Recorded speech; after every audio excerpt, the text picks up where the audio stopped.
Halo, assalamualaikum warahmatullahi wabarakatuh. Oke, kali ini kita bakal bahas power supply murah terbaik di bawah 1 juta. Ini juga berdasarkan sebagian orang minta rekomendasi power supply. Nah, kira-kira power supply apa aja yang bakal masuk ke dalam list video kali ini? Simbada bos. Sabar, nanti juga dibahas. Pede banget dengan Simbada. Sebelum kita bahas satu persatu, saya mohon banget ya dukungan buat channel ini. Caranya mudah banget kok, dengan tekan tombol subscribe, berikut juga loncengnya, dan kalau nggak keberatan silahkan di-share.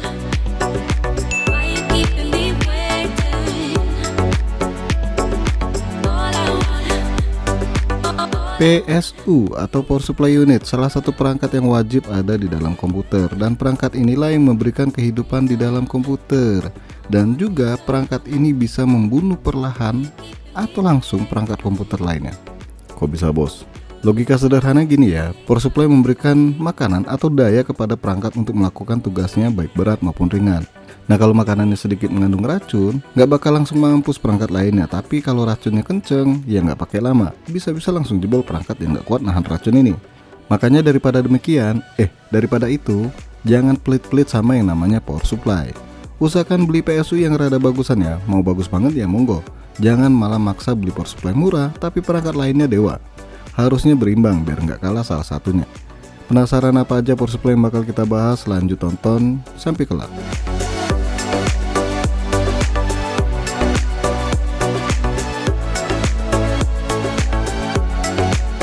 Corsair VS 650 watt 80 plus watt. Salah satu power supply murah dari Corsair nih. Yap, VS series masuk jajaran power supply murah dari Corsair. Dengan daya yang bisa disalurkan sebesar 650 watt, lebih dari cukup buat kalian pengen rakit PC dengan spek kelas menengah misalnya.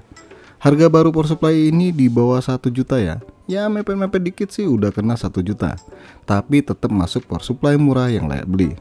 Sayangnya Corsair VS 650 watt ini masih sertifikasi 80 plus watt ya, dan garansinya yang tergolong pendek nih.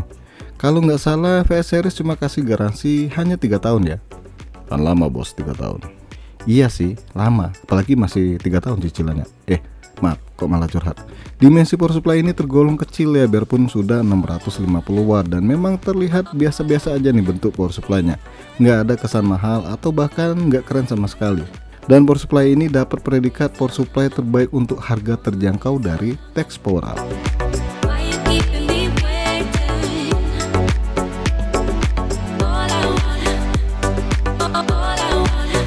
XPG Pylon 550 watt.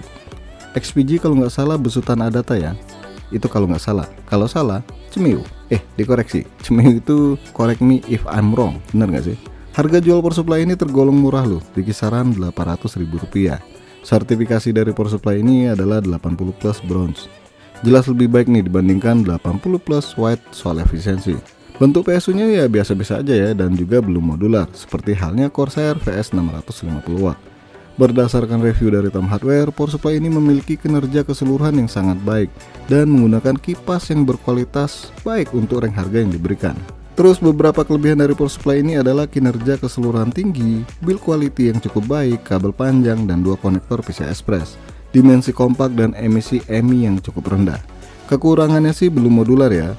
Terus transient responnya nggak begitu baik. Kemudian kebisingan pada beban yang lebih tinggi di atas 425 watt.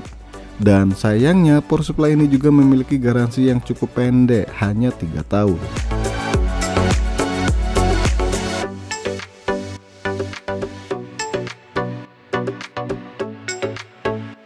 Asus TUF Gaming 550 watt. Wih, merek Asus masuk nih. Nah, jajaran ini masuk dalam golongan power supply budget dengan performa yang baik menurut Tom Hardware ya. Harganya masih di bawah 1 juta.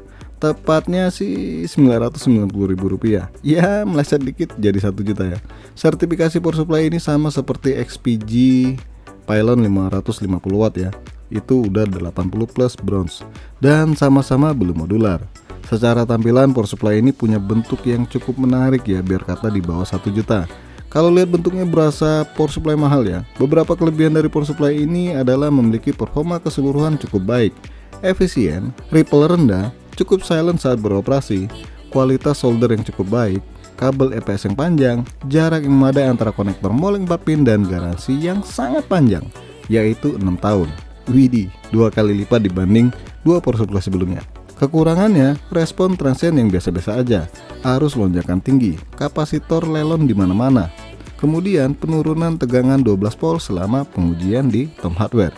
Ya begitulah namanya juga power supply murah, pasti ada kekurangan yang cukup berasa.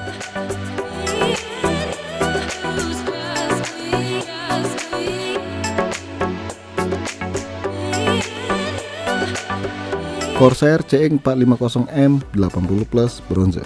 Balik lagi nih ke power supply merek kapal api alias Corsair.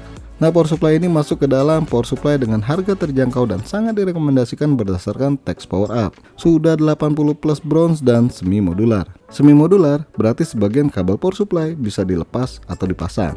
Jatuhnya cuma ini doang yang udah modular dibandingkan ke 3 power supply sebelumnya. Dulu sih pernah ngambil tipe ini ya, dan sampai sekarang power supply-nya masih lancar jaya, aman sentosa tanpa masalah. Dan sayangnya untuk barunya sendiri sepertinya udah nggak ada lagi ya di pasaran. Kayaknya power supply ini goib ya. Kalau kalian nemu lanjut aja dipinang. Kalau bekas apalagi nggak jelas penggunaan sebelumnya baiknya dihindari. Tapi kalau kalian yakin lanjut aja dibeli. Untuk garansi power supply ini sendiri kurang lebih 5 tahun ya.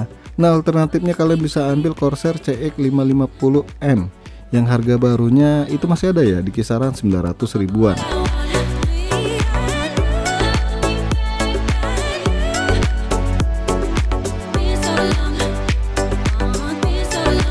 Lantas manakah power supply yang paling layak beli di video ini? Sejatinya semua power supply di video ini punya kelebihan dan kekurangan masing-masing. Tapi kalau menilik ketersediaan barang, harga terjangkau, jelasnya XPG Pylon 550 watt bisa jadi pertimbangan untuk dibeli. Kemudian ada Asus TUF Gaming 550 watt yang punya tampang keren dan garansi yang paling panjang di video ini. Atau kalau ada stok barangnya kalian bisa ambil Corsair CX450M. Oke guys, sampai di sini aja dulu bahasan power supply murah di bawah 1 juta rupiah. Jelasnya ada harga, ada rupa. Jangan berharap kualitas dewa nih kalau kalian ngejar harga murahnya kebangetan. Nah, kalau video ini rame, kita bakal buat deretan power supply terbaik di bawah 2 juta rupiah. Jangan lupa untuk support channel ini dengan cara subscribe, like, dan share.